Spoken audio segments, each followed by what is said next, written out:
Hey guys, how's it going? Welcome to our first episode of the Evil Mojo podcast. My name is Nicholas Valence Bayshore, one of your community managers here at Evil Mojo and on Paladins Game. And joining me today, I have two wonderful guests, starting with Nico. You may remember this gentleman from the update showcase. Yeah, my name is Kevin. I am doing really well. How are you? But yeah, my name is Kevin. I go by Nico. I'm one of the game designers on Paladins. It's such a pleasure to be here on the first ever kind of Evil Mojo podcast. Awesome. No, we're happy to have you, man. And for I guess the first time on the podcast / update showcase kind of format we got going on here, we have Jacob, Sweet Red Hoodie as well. How's it going, Jacob? Hey, it's going all right. I'm Jacob. I'm one of the animators on Paladins, and I was actually one of the people in charge of Corvus as far as animation goes. We're happy to have you, man. Thanks for taking the time and joining us on the show for today. Really appreciate it. And kind of going off of that too, right? I guess we should tell everybody what the Evil Mojo podcast is. Kind of important, right, for the inaugural episode. At least that's what they tell me. I don't know. I'm just here. So, kind of going into the Evil Mojo podcast for you guys and kind of laying it out. We're basically looking to do an episode every month, right? And the Evil Mojo podcast is a way for us to talk with you guys, the fans, and chat about various things that we're doing in development, talk about some lore, which I know we're really excited to talk about today, right, guys?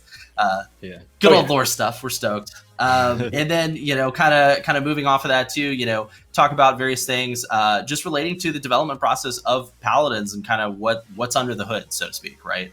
And so, as always with the podcast, like this is our first ever episode. We're still in the early stages, kind of moving through different elements. And we're also still all working from home too. So it's been a bit of a fun thing. I think we've been working from home for, Nico, what has it been now? Like eight weeks? Oh Something gosh, like I don't even want to think about it. It's been a while. It's been a while. I think for me the toughest 10.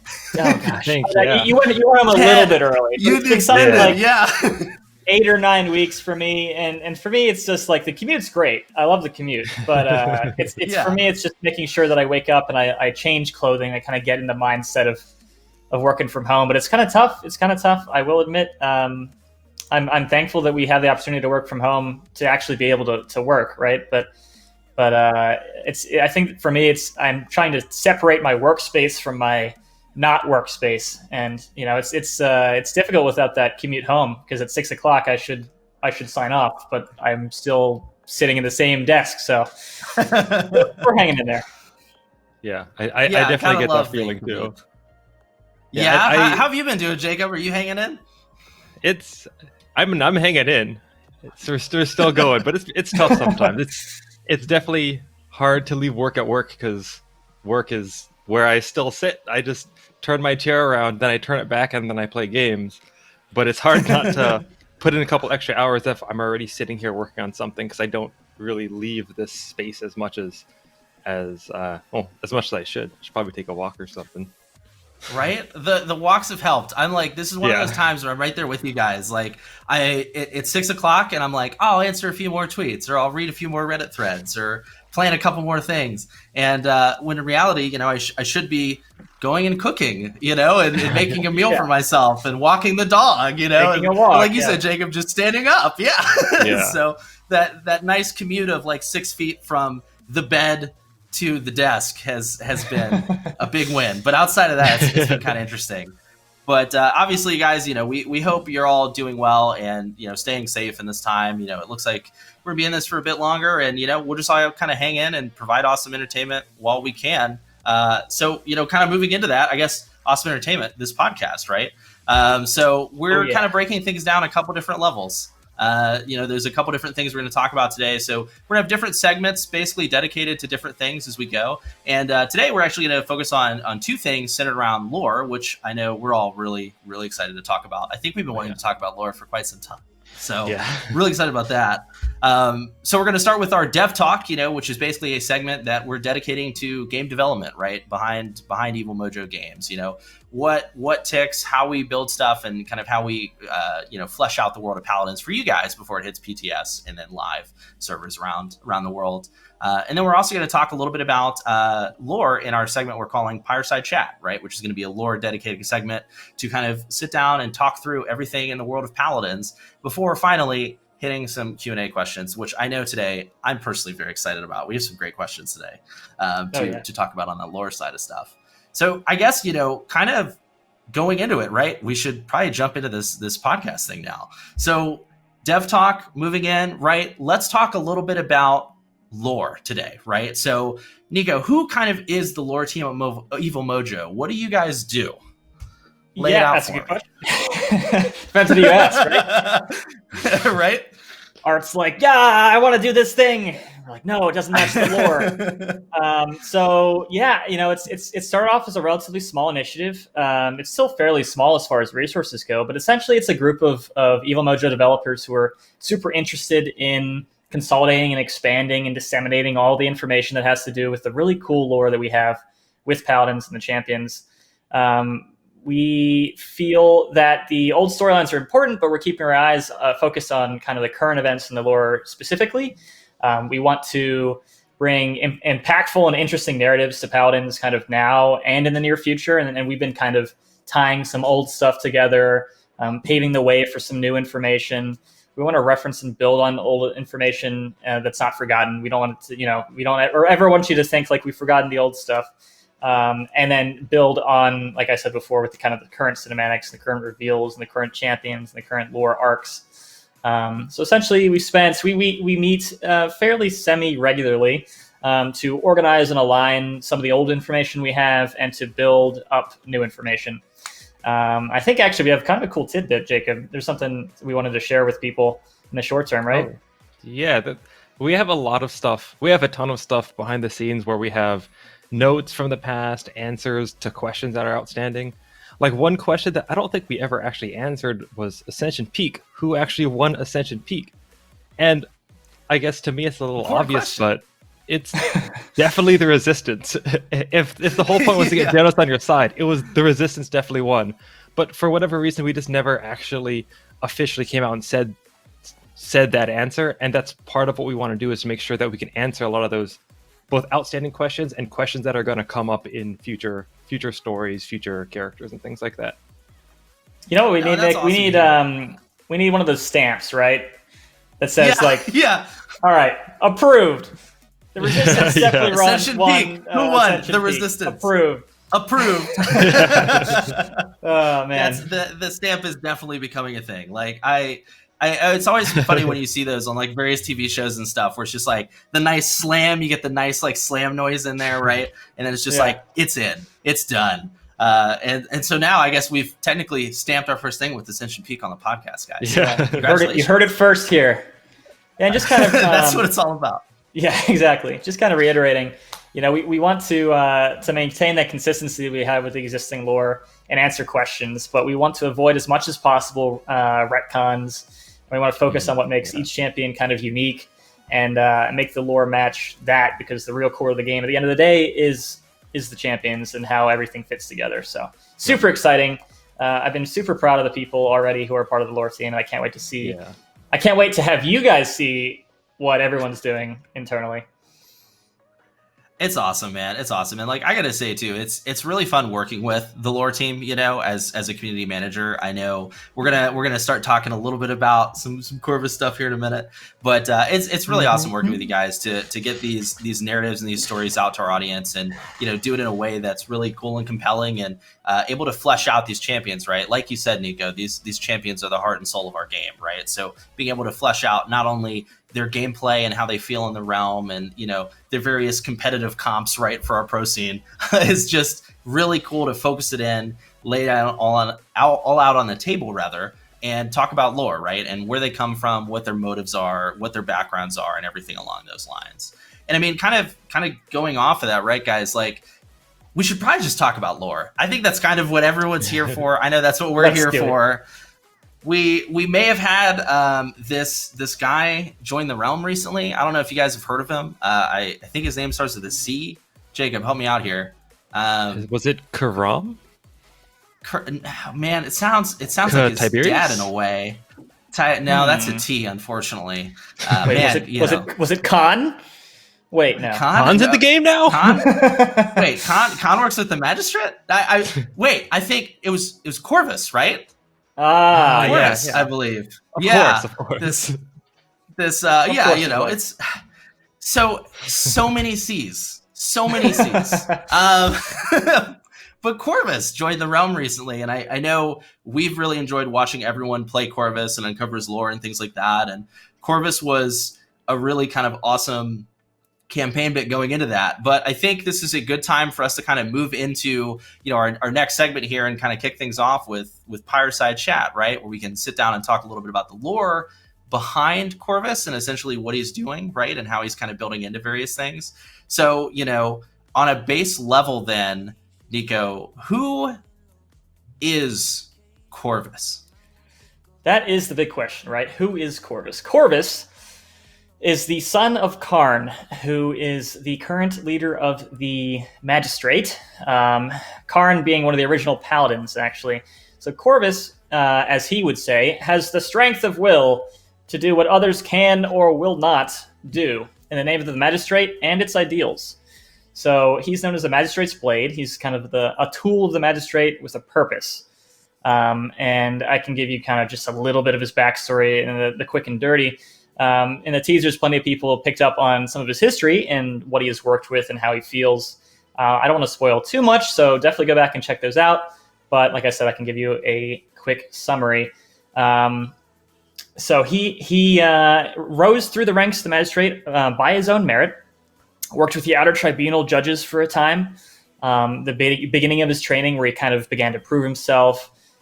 We see that with a little bit of his interactions with Lex and Andro. They deal with criminals, but also the supernatural. And so in his time in the Outer Tribunal, he's come across maybe some things that normal people aren't supposed to see. Maybe a little bit of abyss stuff, a little bit of this and that and the other, a little bit of dangerous stuff. For example, we see Andro get cursed and turn into who he is now. Corvus survived some things that most people could not, but he was kind of the linchpin. He received a medal for it even when he was working with the Outer Tribunal, and that's kind of why he started to work with the supernatural. And the more you work with something, the more you're known as the guy who works with something. So he ends up getting picked a lot for kind of the weird tasks in the Magistrate that other people maybe didn't have the expertise to deal with. And that kind of, launches in his career, his existence as kind of an abyssal themed existence, so to speak, his own kind of journey through the Magistrate to where he is now. And it's interesting, like looking on that too, right? Because essentially, Jacob, like Corvus is a tool for the Magistrate with a purpose, and he slowly like starts to build out into his own world, right? That's kind of the right baseline for him. So it's interesting to kind of play off of that and see how it goes. Yeah, I think we get a big show of that. The first time we see him is with the Rise of Furia, specifically the destruction of Ceres, right. And this is sometime in the future, after the Outer Tribunal, when he's actually kind of found his footing, and that's what we start our cinematic with for the Corvus trailer. And that's a pretty important time for him because that's the point where he has to start making decisions that other people don't want to make. And he has to decide if he's okay with these things, or if he regrets doing these things, or if he has to stick with them. And then fast forward to the current, we see as this completely different character as a result of all these different little things that happen in his life already. Absolutely. And, Corvus goes through one heck of a path, right? Yeah. I mean, we're going to kind of touch on these. Like you said, it kind of kicks off with the Corvus cinematic as a whole. And, Nico, kind of looking into this cinematic and building this up, like, obviously this was a starting point for us with Corvus and how we presented him to our audience and our fans around the globe of the realm, right? What was it like kind of looking into that path and building it out from there? So it was actually a really interesting experience, kind of building this cinematic internally, working with the people we did and getting everything kind of working together. The goal is that we get a sense of why Corvus exists, why he's here, why he's a playable champion, and then how better to do that than show some of his relationships with some of the other characters in the realm. So you see a number of people in the Corvus cinematic, and each of the characters kind of shows a different facet of the Magistrate and why people might work with them. Just like the Resistance, everyone's there for different reasons, but they're all allied behind the same banner, or at least shared banners between certain groups, right? So, for instance, right. Corvus will still support the Magistrate, even though his father is not happy with him messing around with the Abyss. The Resistance, or the Magistrate in general, is not particularly happy with him.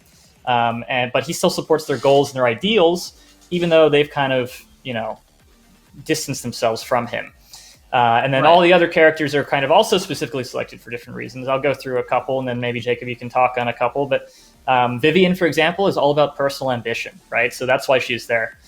She just wants to get ahead, and she's going to do kind of what she needs to do to do that. Victor, for example, slightly different than Vivian, is all about duty. So it's kind of surprising that he's following Corvus, but orders are orders, and that's kind of the way it is for him. But what about Strix and Tyra, Jacob? Yeah, so people actually had some questions about those. I thought Victor was going to be the surprising one to be working with him, but for Strix, well, Strix is kind of the opposite of Victor, where Victor does what he's told, but Strix does his job, and he is still definitely working with the Magistrate. He is Magistrate. And remember, Magistrate kind of doesn't like what Corvus is doing right now, so it only naturally follow that Strix would also question that. And he wants to know what's going on behind the scenes. So when Tyra shows up, who wants the same thing, Tyra kind of represents the resistance part of this, whereas the rest of them are Magistrate with these different facets. Tyra and Strix have no bad blood together. They've worked together before in the past, and they both currently want to know what's happening with Corvus because it's bigger than just their sides.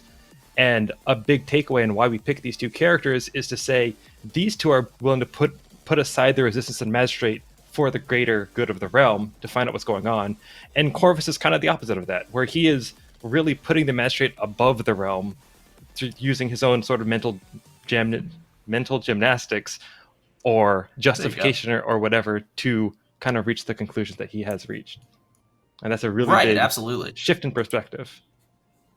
It's always interesting to dive into that Corvus element too, and I think that was one of the fun things that was cool for me to see in the cinematic after it kind of came from the team, right? Is looking at all these different characters and how they kind of play, right? There's always this assumption that our characters are relatively simple when it comes to a lot of their downplays and stuff. I remember when we saw Strix and Tyra, in the cinematic, it was like, whoa, my mind, why was he be fighting this? Why would this be working, right? What is happening? But in reality, right, it's a little bit more complex than that, playing with all these different elements. And essentially it's one of those things, Nico, right, where you're going to have a lot of characters that are going to kind of shift and move around and have their personal beliefs that may not necessarily align with what their bio says, right?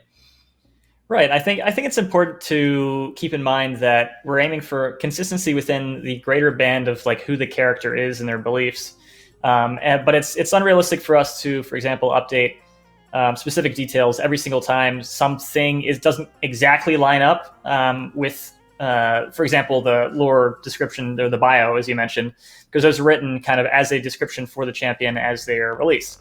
As we do different things with them, it's still within the core tenets of their beliefs, of their worldview, of their image of themselves, but there's a little bit of room to play around with. And I think we had fun doing that, and I'm glad to see so many people kind of engaged with that. And hopefully we'll continue to engage with that as we do similar things in the future. Of course, he's also related to some other characters too, right? Not just the ones we see in the cinematic. For example, there's a lot of different ones in there. Oh yeah. For example, Ceres and of course Rom. Maybe we see a little bit of Terminus, especially in his card art, and we'll go over some of these in a minute or two. But the people we've talked about before, the members of the Magistrate, are definitely on his side of their own free will. He's charismatic despite his character flaws. But what about some of these other characters, Nick or Jacob? What do you think? I mean, personally, I think it's fun to start touching on, Cerys a bit, right? Because this is where like his story essentially starts, right? And was a basic like defining moment for him. Jacob, do you kind of want to touch a little bit on what that idea of the defining moment was and how that started to build Corvus's character? Sure. Yeah. So the whole thing with Cerys, if people aren't too familiar with that event, that Cerys, the town, was pretty much destroyed, and it was once sort of a fount for the Abyss. And we see two characters come out of that: Cerys, who was sacrificed by Corvus, as far as we know, or as far as we've said, and Furia, who was the sister of Cerys before she was sacrificed. Two more characters that have a lot to do with Corvus. And a big part of the Corvus side of that whole event was he had to make these decisions that most people probably wouldn't even want to consider making. And he had to decide to go through with them, decide if he was okay with them, decide if he has any regrets. And in some of the Corvus teasers, in some of the journal pages he wrote out, we get to see some of him thinking through whether or not he was okay with those things. Because at the end of the day, he's not really a good guy. We don't want people to think that he's a good guy, but we do want him to have very clear intentions. Like, you don't have to agree with him to understand why he's doing what he's doing. I mean, there's a reason the magistrate doesn't want to work with him anymore. He's made some mistakes as well, and he's not evil, but he's definitely supposed to be a sort of villain type of character. And he's doing what feels is necessary to him, right? I mean, that's the whole motif of Corvus, right? Like, this is what he firmly believes is the right path forward, right? And I mean, speaking of that right path, a lot of kind of mistakes along the way, right? So, like, moving from that, we have another champion that our boy Corvus brought into the realm. You could say, Nico, a little bit of a ROM page. Coming into the realm here. Yeah. Listen, I don't have my Post-it notes on my monitor telling me to make all these puns, but I'm going to make at least one, right? I got one for you too, all right? So the one that I was most proud of when ROM came out was we were talking about how, he's not exactly a good guy, right? He's got to sacrifice a few innocents for the good of the realm, and, a couple people are going to die. What are you going to do? And I think it was, I forgot, it must have been Adonis, right? I was talking to, and I said, I had a moment of inspiration. I said, you got to crack a few eggs to make a romlet. And I think that was the best thing I had said in weeks. I'm still riding the high. That's good. So, that's a smooth romlet. So ROM, well done. It's a smooth, thank you. It was excellent. But ROM essentially was Corvus's kind of big mistake. It was a moment of weakness. So many of the magistrates, men and women, had died already in this this useless fight against the resistance. Their futile efforts, kind of thing. And he was desperate because more and more of his men were dying, and he needed to figure out some way to stop the slaughter. So there comes Cerys the prophet, kind of sneaking up and be like, hey, you want to summon an abyssal lord? I'm sure that'll sort him out real quick. So Cerys kind of manipulated Corvus into summoning ROM to the realm, and that's part of the reason why the magistrate said he went too far. I mean, Cerys the town, the events at Cerys was already kind of a step too far, but summoning a literal abyssal lord into the realm was way too far.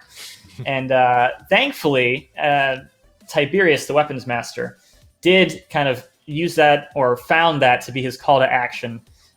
Where Tiberius is kind of vaguely aligned with the resistance, or at least anti-ROM for sure, was kind of the one to clean up the mistake, not Corvus himself, right? So Corvus wants to right his wrongs, but Tiberius has fought ROM to a standstill, although ROM is very much still kind of present in the realm. Corvus still believes in the magistrate and his ideals, regardless if they believe in him anymore, which is his strength and his flaw, but it's kind of tough because he's kind of left with kind of almost a core few people who still believe in him and his own strength, pretty much. Right. Yeah.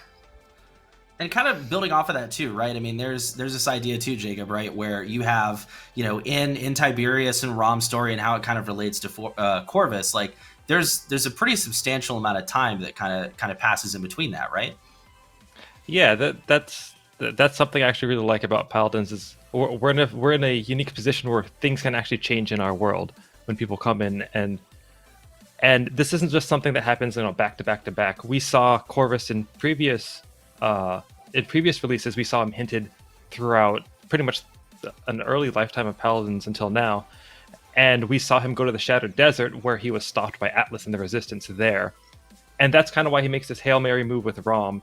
And then post Rom and Tiberius, we see Corvus change a bit. He went from the southernmost point of the continent, which is the Shattered Desert, all the way to the northernmost point among the mountains at Crosswind Hold, and we kind of see he had to heal from Io shooting him in the arm, and his hair grows out a little bit and things like that. But most importantly, he ends up at the Magistrate's Archives again, which we get to see now that he's kind of done his thing with it. And this is the point at which he becomes a champion rather than just being a player or a leader in the whole conflict. And that's what's awesome to see. Like, I think it was really fun. You guys may have heard, for those of you that are listening or watching, we did influencer kits this time around, right, with Corvus, and kind of touching on a lot of these different elements, which I know was a lot of fun for us here on the show and also on the team, right, to kind of touch on a lot of these different places. But, Rom was one of those moments that we wanted to touch on in those pages of his journal, right, and like focusing on how much of a turning point this was for him, where he kind of takes it into his own hands, right, and decides, like, if someone's going to do it, it's going to be me, right? And that's kind of where we see him when he ends up in the realm after all this time has passed. And so, like, reaching that stalemate, as you mentioned, Jacob, after all, like, kind of the time had passed between Tiberius and Rom, and Corvus having that realization. By the time we see him in the realm, Nico, where's Corvus's head at? Like, where is he at? How is he feeling? What are we seeing when he first comes in and joins us in battle? So he at this point has dealt with some pretty wonky stuff. He sacrificed a girl at the town of Ceres. He summoned an abyssal lord to the realm. All of this has been for the good of the realm in his mind. He wants to stop the conflict with the Resistance as soon as possible so that no more people have to die, because he believes so firmly in the ideals of the Magistrate. But he has been met with kind of roadblock, resistance, so to speak, at every turning point in his journey so far. So he is very much kind of focused on this, the need to, at this point, not only stem the tide, so to speak, of the consequences of his own mistakes, especially Rom, but to kind of enter the fight himself using whatever powers, whatever means he has, and make sure that things are done properly, because apparently the only way to do something is to do it yourself at this point for him.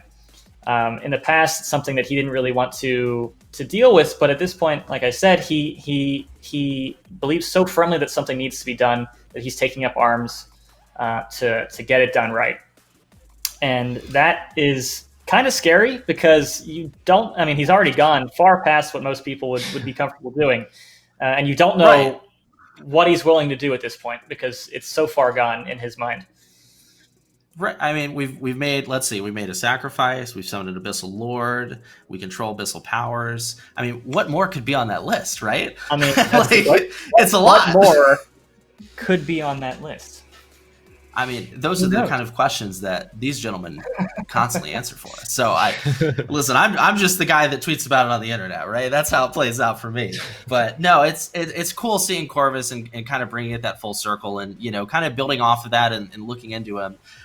This was something that we obviously wanted to kind of try to tell and build through those journal pages and through the various elements. I know we've got a great Corvus Champion page, if you guys haven't read it yet, where you can read all the journals. The photos of those exist online. I shout out to Jacob over there for his wonderful calligraphy, which I got to ask Jacob, calligraphy, like, how did you get into that? Was it just something you picked up when you were, because Jacob was the one that helped us write all the journal pages. What was that process like? I guess it is. It was kind of something that I just sort of picked up, like doing artist stuff. I guess I've also been kind of into handwriting, so I had the inks and things like that already. I really liked those.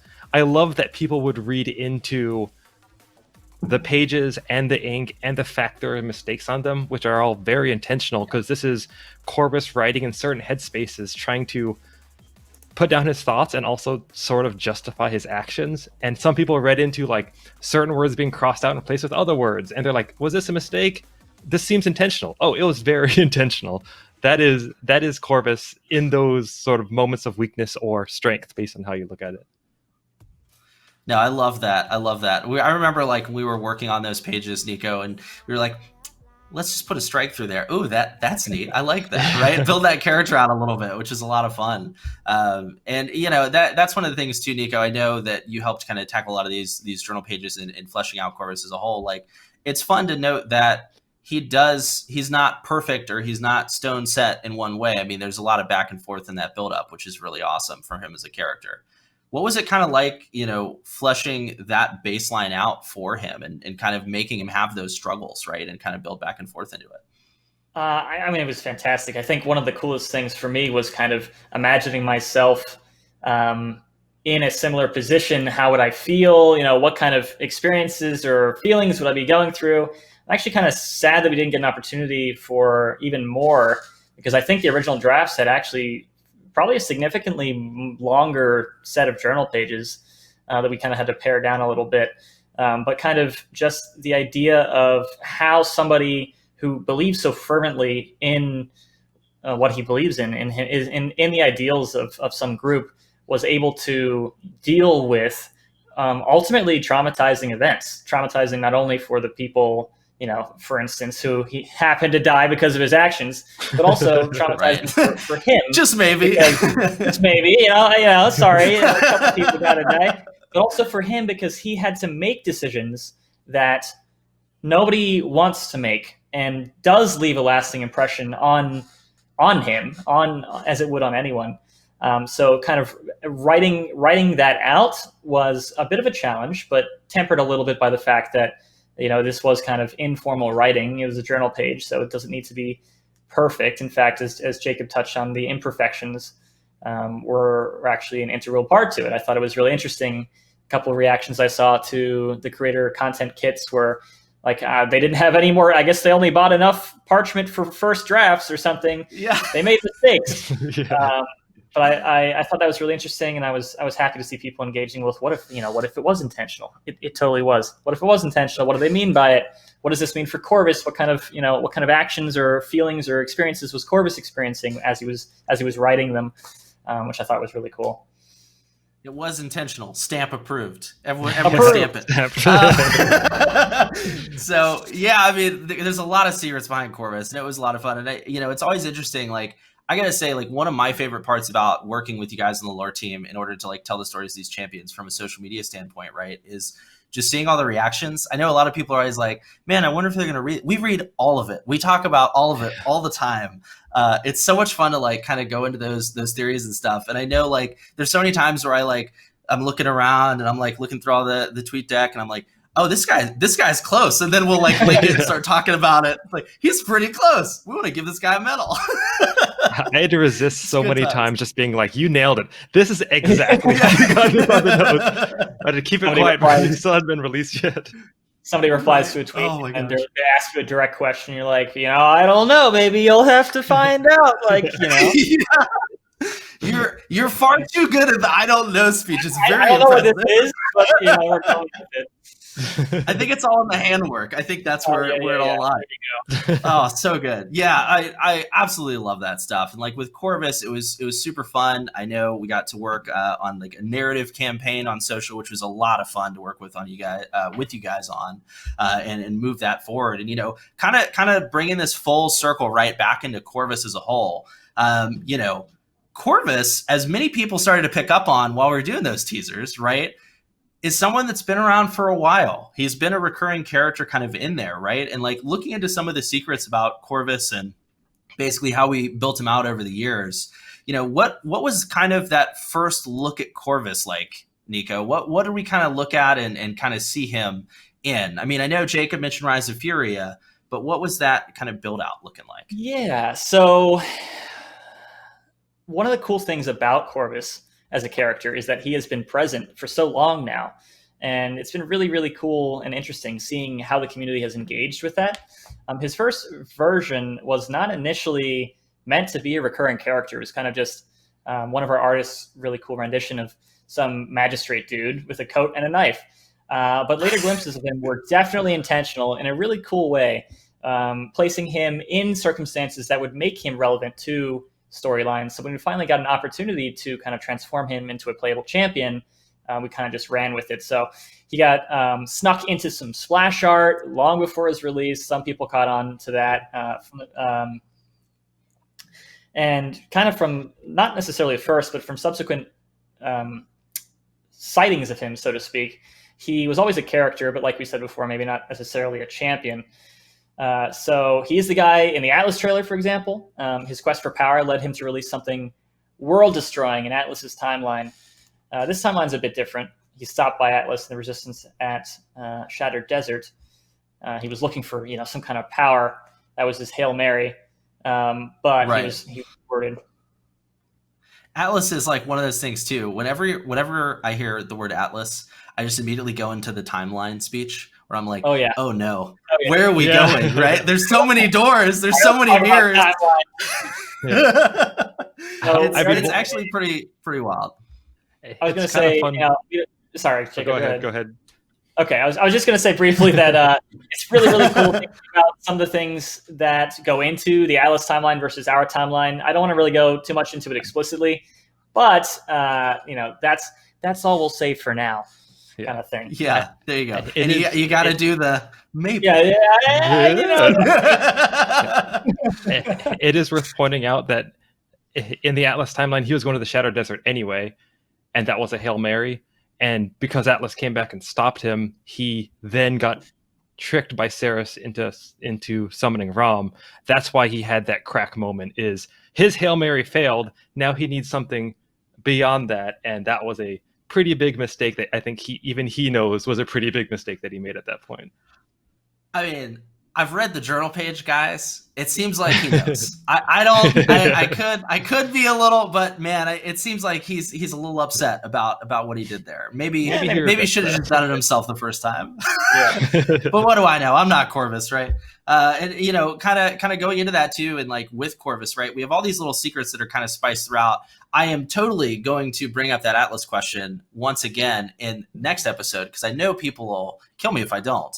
We're going to have to keep on that timeline live. But on Corvus, too, I mean, there's a lot of defining elements, right? I mean, the outer tribunal has been mentioned a few times, right? And looking at Corvus, are there any kind of like Easter eggs or hints you guys can give us about like what we can see in game on Corvus and what those might mean?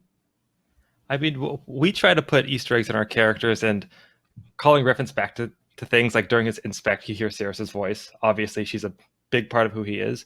But Matt, the modeler for Corvus, who's actually also a member of our lore team, he snuck in a modified outer tribunal symbol underneath Corvus's cloak on his back. I don't think you can usually see it in-game, but little details like that shows that, hey, there are other things in this world that still matter to him as well. So if there's a way that you can see that, it's kind of a cool little Easter egg snuck back there. Yeah, how neat is that? That's pretty cool. So neat.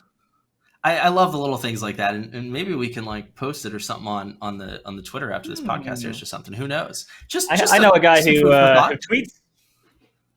Do you? I can't imagine. I'm sure his schedule's free in the second half of the week to tweet out some Easter eggs, perchance. I like kind of wrapping all that up, right? Like with Corvus, I gotta ask, right? So we've talked about his lore, we've talked about his timeline. I know on the update show we've talked about him as a champion and kind of what he builds into. But I wanted to ask you guys, what was your favorite element of his lore to work on? I think Jacob, go ahead and start us off on this one. What was your favorite part to work on with Corvus? I think with Corvus, my favorite part of Corvus was bringing back all these old champions who have stories. There's tons of people who are big fans of Corvus and have always been big fans of Corvus. And it's exciting for them to finally get Corvus, but it's also nice with a champion that's so faceted. Because of course with Tiberius and Rom, they are simpler champions. They're not meant to be super faceted. They like to fight. Whereas Corvus is such a lore-heavy champion, being able to call back to all these things that people have been seeing us build up to in the past and having the payoff now, that was just so much fun to work on, and it was very exciting for us and hopefully for the audience as well. Absolutely. Touching on all those characters is really great, and that's what's fun. Everything's interconnected, right? Way more than people think it is. Oh, yeah. What about you, Nico? What was your favorite element to work on? So on the for me, it's it's kind of a unique experience because part of my job as a game designer for Evil Mojo is, especially with new champions, I have the opportunity to cast a voice actor or actress and write the lines for the champion. So for me personally, I think my favorite was seeing his voice brought to life based on the lines that I wrote and kind of what I envisioned him sounding like. So shout outs to, I believe it was Rico Fajardo was the voice actor for Corvus. He did a fantastic job. But stop dying, you fools, I think is one of my favorites. But for me, sneaking in different fun tidbits of lore. So maybe a little bit of military knowledge. I think acknowledged was one of the lines that I wrote for OK, I think. Or fun jokes. I think a lot of people picked up on a couple of the fun jokes.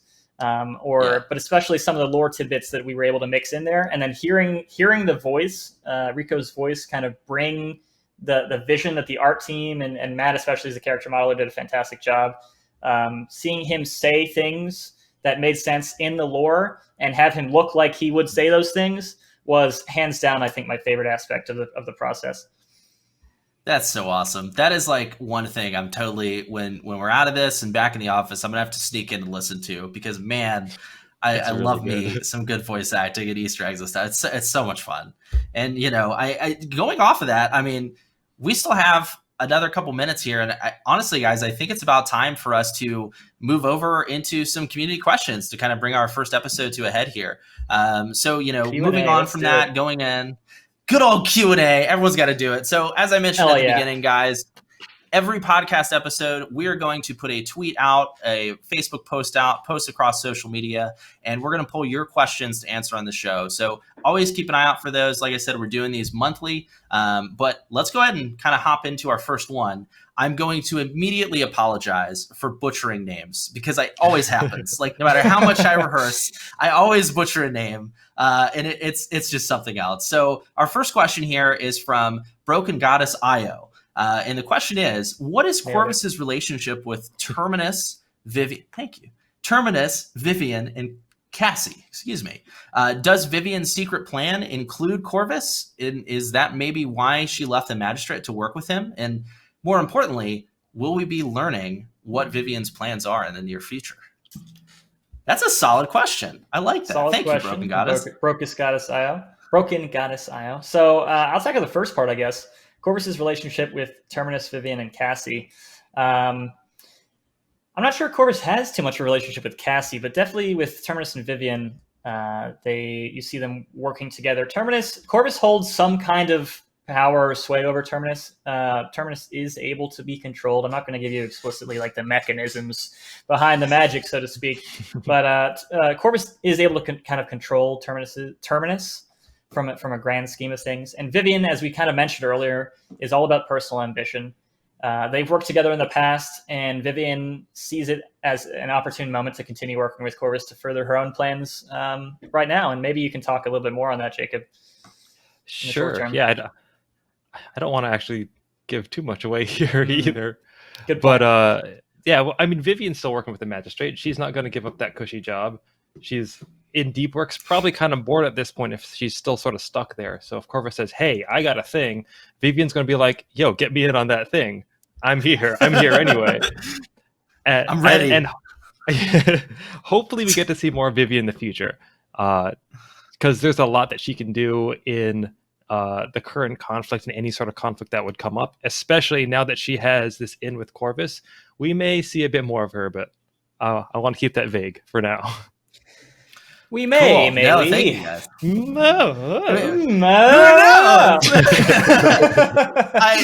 It's our first episode, and we already have the stamp and the dance, and I just know we're gonna get memed on it, and I'm so ready. I'm so ready. I expect gifts. I'm ready for it. Moving on from that, thank you, Broken Goddess Io, for submitting your question. Again, be sure to submit these questions online when we post our Q&A segment questionnaire, so you guys can send us stuff. This one's kind of a quick one, but I think it is a fun one to touch on. So let's go ahead and hop into this one. It's Tionia4, I think. I'm sorry again if I butchered your name. But the question here is, basically kind of touching on what we already talked about, Nico, with is Corvus the one controlling Terminus, and how exactly is he doing it? Which I know you said you don't want to hop into a little bit, but the follow up on this: are all purple crystals abyssal? Do crystal colors have meanings and/or properties to them? I think that's a fun bit. That's a fun question. So let's see. So is Corvus the one controlling Terminus? Okay. TLDR, yes. But like I said before, we're not going to go into the mechanisms behind it. You don't want to, how exactly does the hyperdrive work?